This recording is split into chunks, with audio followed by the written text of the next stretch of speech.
This 1/72nd scale World War II rocket fighter interceptor airplane was a quick build from Academy. The mold was made in the year 2000, so it's about 23 years old, but it's still fairly new. The kit comes in 3 sprues, plus 1 clear sprue, and you can make either a single-seat operational interceptor or a 2-seater trainer, with options to have the front bubble canopy opened or closed. Fortunately, Academy does not supply any pilots. The molding is very crisp, with little to no flashing and very easy cleanups. The build, like most model airplane kits, starts with the cockpit, so you need to decide which model you're going to build, the 2-seater or the single-seater, as the parts are shared and you can't build both. Each top and interior fits into the same bottom half. There are 2 different tops and there are 2 different interiors, but they both fit into the same bottom half, use the same wings and tailplane. Unfortunately, I lost all the cockpit build-up videos, but it goes together pretty quickly and very simply. You just have to follow along in the instructions. Interesting though, the control panel in the cockpit does go in separately from the rest of the interior, along with a back panel for the single-seater version. Having the control panel installed separately allows for a little bit of detail painting, as no gauge decals are provided. Also, there are 2 control sticks. One is a standard control stick, and the other appears to be a lever, which from my reading was used to retract and deploy the landing skid. There are no landing gear on the airplane. Once painted, the cockpit is ready.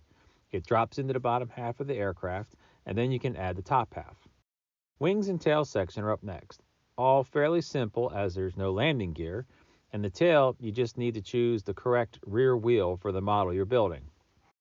Note that both tail gear and rocket nose cone are glued into the port side of the connecting tail. The plane also had wing slats, which were separately molded. Oddly, though, Academy chose to attach those front leading slats to the sprue with the runners leading from the display surface. This means that you have to be really careful about cutting the runners and spend some quality time sanding away the remaining sprue and getting them nice and smooth before you attach them to the front of the short little wings. But no option to model them deployed, which I guess would have been only for takeoff or landings, which the front leading slats would allow for a shorter takeoff or for more maneuverability at a slower glide speed, which is how the airplane landed, not under power. The plane kit actually did come with a small tow tractor. That was where the 3rd sprue came from. But I'm going to save that for another build. The wings slot into place nicely and only need a very small amount of putty. Not unusual for an airplane kit, as those wing roots never sit quite right. The tail section is attached to the rear fuselage and it's glued as one piece, which it slots into the back of the airplane smartly. Like I said, I only had to put putty on one wing root, and a little bit of sanding took care of the rest. I primed the airplane, but I found a couple of extra seams that did need some sanding.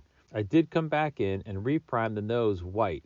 That way I can lay down some RLM4, yellow identification paint, to the nose cone. I was also going to try painting a black nose ring, but in the end, when I looked at the thickness of the decal, I decided that that might be the better option. Since I had pre-painted the landing skid, I taped it off so I could apply the RLM 78 light blue underbelly color for a late war aircraft. And I also took that RLM 78 light blue and pulled it from the bottom of the airplane up onto the tail section to start the top of the late war camouflage. The model on this aircraft is rather large, so I decided I would brush paint it. I wanted a feathered edge to all the modeling, and so what I found worked best for me was to just coat the entire surface with Flow Improver, which has a paint retarder in it. For this technique, I used it to keep the paint wet on the model and to help the paint to, well, flow outwards from the application area and kind of feather itself. Normally, you would use this Flow Improver to keep acrylic paints from drying up too quickly. You can see how the paint starts to break and flow. What I did is I came back with a medium dry brush, which I offloaded most of the paint and just put a light covering over the camouflage. This helped to soften the edges and dull down the color so it wasn't so bright.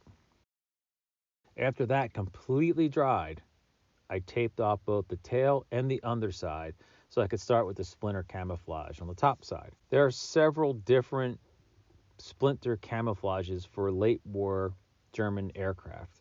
And what I decided to do was a RLM 81 and 82 combination.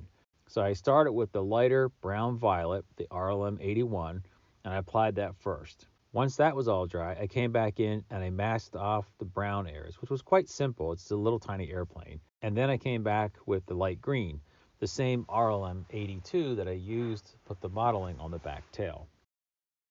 Like I said, my favorite part of every aircraft build is removing the masking, and it's still my favorite part. This came out looking pretty good. The yellow nose came out okay. A little hand painting later will clean up any paint bleeds, and the tail just looks perfect with the green and brown violet colors. The base for the diorama was a pretty simple affair, built to represent a muddy, grassy field that had been chewed up by repeated use, with the little rocket / glider being towed back for a refuel and rearmed to a hangar.